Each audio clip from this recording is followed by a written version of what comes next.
as fans, we have power and control to influence whether or not the owner sells the team. It took Washington so long, Daniel Snyder so long to sell that team. I guess because he didn't want to sell the team, because why sell a team? I'm still profitable because the fans are still supporting us. So what is more likely?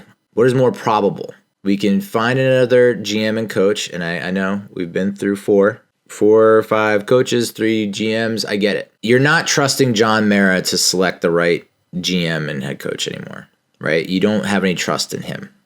Okay, I get it. You want him to sell a team. Is he going to sell the team? Probably not. Probably not. That's probably what needs to happen, but is not going to happen.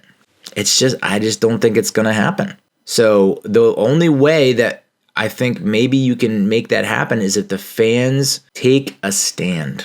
And we're starting to see that with the pregame shenanigans for the Saints game. Like, we're starting to see that, but I just don't see it happening. It's a family business. He has so much pride and he loves it so much that for him to divest and sell, I just don't see it happen. Snyder, I don't know, it just feels different. He was just an awful owner. I don't believe that John Mara is an awful owner in terms of, like, he's made some poor decisions, but he's not an a-hole. Like, Snyder was widely regarded as an a-hole. John Mara is not an a-hole. He just has a lot of pride. Like, yes, he made the wrong decision with Tom Coughlin.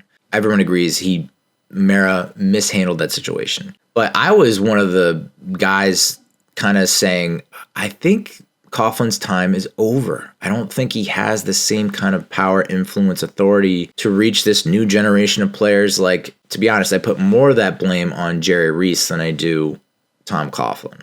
You know, you want to talk about bad personnel and getting the most out of bad personnel. Jerry Reese had some really awful drafts in 2011, 2012, 2013, even 2014, even 2015.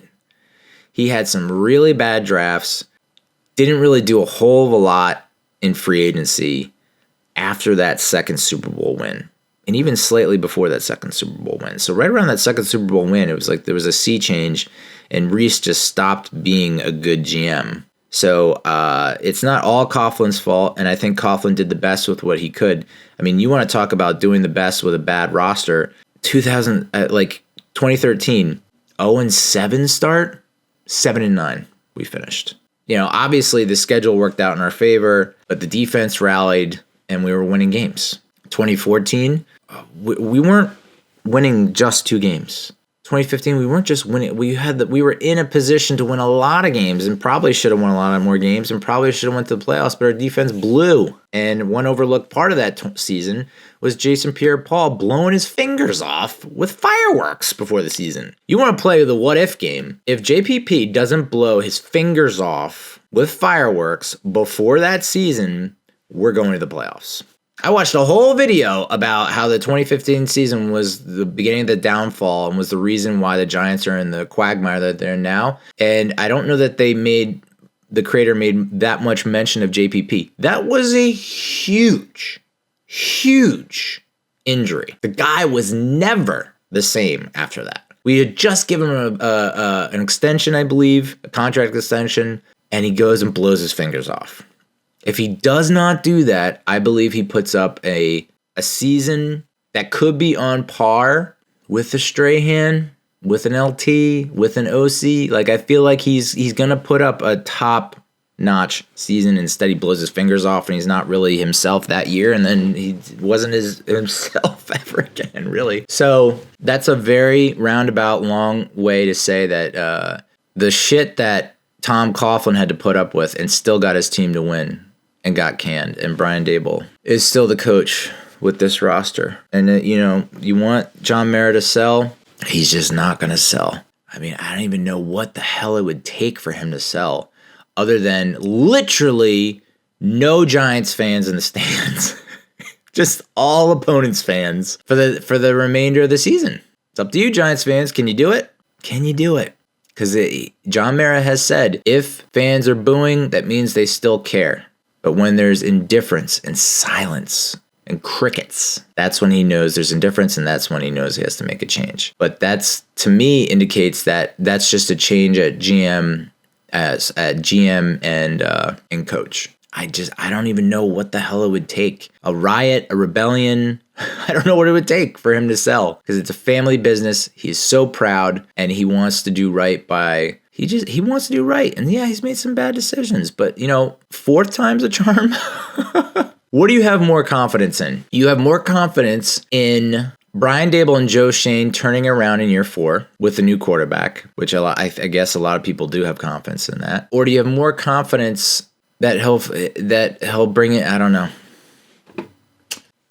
Unless Tisch comes to him and says, I'm going to buy you out. Maybe that's something that can happen.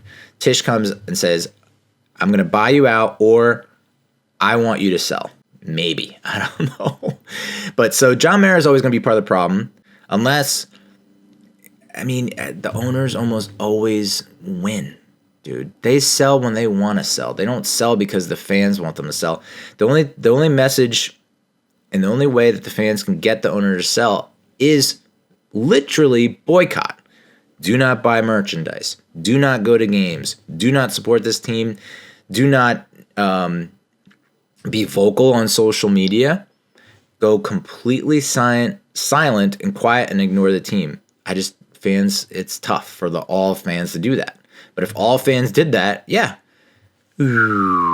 your revenue plummets. And then it's like, okay, yeah, I should probably sell a team before I take a bath on this. But he's never going to take the bath. Fucking, was it Wellington? Who else? Bought the team for like $100 in 1925. He's never going to sell.